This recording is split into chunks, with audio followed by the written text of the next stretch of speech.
क्या है Mahabharat 2.0? Hello friends, Mahabharat तो हम सभी जानते हैं। कौरव और पांडवों का गृह युद्ध जो द्वापर में हुआ था, यह कोई सामान्य गृह युद्ध नहीं था, बल्कि धर्म युद्ध था। अधर्मियों का अत्याचार जो सहनशीलता की सीमा के पार चला गया था, उसके विरुद्ध धर्म का प्रतिकार था। ये युद्ध 18 दिनों तक चला। उस समय विश्व की आबादी लगभग 250 करोड़ थी। 10% लोग महाभारत से प्रभावित हुए थे।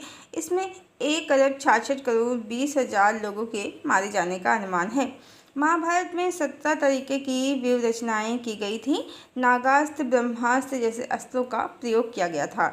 7 अक्षौहिणी सेना पांडवों के साथ थी इस युद्ध में, और 11 अक्षौहिणी कौरवों के साथ थी। ये तो वो महाभारत है जो द्वापर में लड़ा गया, जिसके कुछ काल के बाद कलयुग का प्रारंभ हो गया। पर यह महाभारत 2.0 क्या है, जिसे बहुत से एस्ट्रोलॉजर मानते हैं कि महाभारत का युद्ध अभी पूर्ण ही नहीं हुआ है। बहुतों की इच्छा युद्ध करने की पूर्ण नहीं हो पाई थी, वो अब कलयुग में पूर्ण होगी महाभारत 2.0 से, जो अब इस कलयुग में लड़ा जाएगा। क्या मात्र इच्छा ही युद्ध का कारण है? नहीं, सत्य तो यह है कि धरा पर हमेशा से सत्य असत्य, धर्म अधर्म, दया और क्रूरता के मध्य में युद्ध चलता ही रहा है। कभी यमन आ जाते हैं भारत भूमि पर, कभी मुगल आ जाते हैं, कभी ब्रिटिश आ जाते हैं। कुछ नहीं तो सत्ता पक्ष, राज पक्ष ही सामान्य जनता का शोषण करने लगते हैं। जब इसी की सीमा, शोषण की सीमा पार होने लगती है, तो समाज में विद्रोह की भावना जन्म लेने लगती है, और अत्याचारी का नाश करने के लिए, अत्याचार का नाश करने के लिए एक वर्ग समाज में उठ खड़ा होता है। आज विश्व की जो स्थिति बनी हुई है, ज़्यादातर देश अर्थ का संकट भुगत रहे हैं, और गृह युद्ध तो सामान्य सी बात हो गई है। देशों में सत्ता के विरोध में प्रदर्शन होने लगे हैं, और कुछ देश तो भयानक युद्ध का खेल शुरू भी कर चुके हैं। ज़्यादातर लोग ये समझते हैं कि जैसे प्रथम विश्व युद्ध और द्वितीय विश्व युद्ध हुआ है, वैसे ही ये युद्ध भी हो रहे हैं। एक तरह से देखा जाए तो गलत नहीं है उनका नज़रिया, पर सत्य इससे कहीं ज़्यादा सूक्ष्म है, गहरा है। भविष्यवक्ताओं के अनुसार, चाहे वो युग ऋषि पंडित श्री राम शर्मा आचार्य हों, या संत अच्युतानंद दास, या नास्तिदमस, या फिर सूरदास या रविदास, ये समय युग परिवर्तन का ही है। कारण समाज में पापाचार और अत्याचार की सीमा पार हो चुकी है। अब जो युद्ध शुरू हो चुके हैं या जो होने वाले हैं, वो महाभारत 2.0 ही हैं। कारण बिल्कुल वैसे ही जैसे महाभारत के कुछ काल बाद कलयुग लगा था।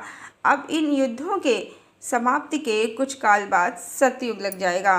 बस फर्क इतना ही है, तब कलयुग लगा था और अब सतयुग लगेगा।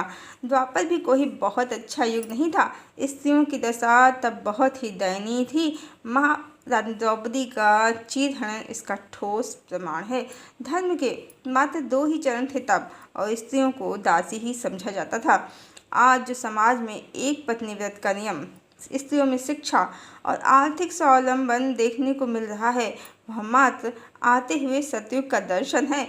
और जो स्त्रियों पर अत्याचार और बलात्कार जैसे जघन्य अपराध देखने को मिल रहे हैं, वह जाते हुए कलयुग का भयानक रूप है। क्योंकि ये युग परिवर्तन की संध्या चल रही है। कलयुग जा रहा है और सतयुग आ रहा है। अब जो भी युद्ध हो रहे हैं, चाहे वो गृह युद्ध हों या विश्व युद्ध, उनके उपरांत सतयुग ही स्थापित होगा। इसलिए आज विश्व जिस भयानक युद्ध की विभीषिका में जल रहा है, चाहे वो आर्थिक हो या सामाजिक हो, गृह युद्ध हो या अंतर्देशीय युद्ध हो, वह महाभारत 2.0 ही हैं। अब रहा सवाल किसी की युद्ध की इच्छा बाकी रहने का, तो ऐसा कुछ नहीं है, बल्कि मानव जाति का स्वभाव ही ऐसा है। काम, क्रोध, लोभ, मोह, इन दुर्गुणों से मनुष्य सदा से ग्रसित रहा है। अधिक काल तक मनुष्य जाति सुख शांति से रह ही नहीं पाती। कभी जमीन तो कभी स्त्रियां युद्ध का कारण बन जाती हैं। समाज पुरुष प्रधान ही रहता है हमेशा। कारण पुरुषों का शारीरिक बल, पर सद्गुणों के अभाव में पुरुषों का यह बल काम और लोभ से ग्रसित होकर कभी स्त्री के कारण, कभी भूमि के कारण, संपदा के कारण युद्ध जैसी स्थिति का निर्माण कर लेता है। महाभारत 2.0 की विशेषता ये है कि इस बार अधर्मी स्वयं ही आपस में लड़कर मर जाएंगे। आइए जानते हैं कैसे। भगवान राम के लिए कहते हैं, कि वो 12 कला से युक्त थे, सो उन्होंने 3D वर्ल्ड में प्रत्यक्ष जगत में युद्ध लड़ा, रावण से उसे परास्त किया, धर्म की स्थापना की। भगवान राम ने अपनी पत्नी के लिए युद्ध लड़ा, ऐसा लोग कहते हैं।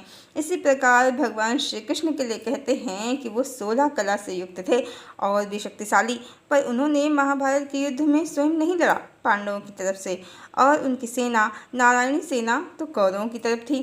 फिर भी वो पांडवों के साथ थे, उनके सलाहकार थे, अर्जुन के सारथी थे और युद्ध में पांडव ही विजयी हुए। इस बार उन्होंने 3D वर्ल्ड में प्रत्यक्ष जगत में युद्ध नहीं किया, पर उनकी एनर्जी से ही कौरवों का नाश हुआ और पांडव विजयी हुए। बर्बरीक से युद्ध के उपरांत जब अर्जुन ने पूछा कि किसने अपना कौशल सबसे अधिक प्रदर्शित किया, तो बर्बरीक का उत्तर था कि मैंने तो मात्र श्री कृष्ण को ही सबका नाश करते देखा। इस तरह हम समझ सकते हैं कि प्रत्यक्ष से ज़्यादा परोक्ष शक्ति ईश्वर की कार्य करती है। राम के लिए लोगों ने कहा कि उन्होंने मात्र अपनी पत्नी के लिए युद्ध किया और श्री कृष्ण के लिए कहा गया कि उन्होंने अपनी बुआ कुंती के पुत्रों का साथ दिया। ईश्वर को समाज ने स्वार्थी बताया, जबकि कहानी कुछ भी हो, पत्नी की या संबंधियों की, वास्तव में ईश्वर तो संसार में अधर्म का नाश करने के लिए और धर्म की स्थापना करने के लिए ही आते हैं।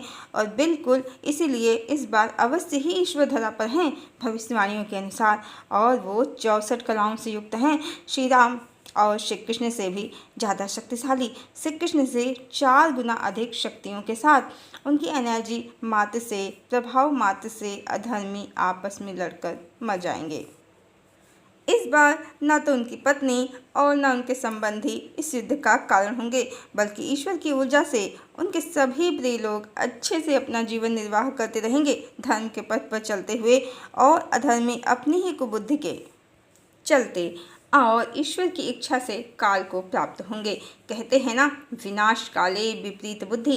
बस यही है महाभारत 2.0 जो अब शुरू हो चुका है। महाभारत 2.0 का देवी राधा से क्या कनेक्शन है, इसे हम महाभारत 2.0 के राधा कृष्ण कनेक्शन से जानेंगे नेक्स्ट वीडियो में।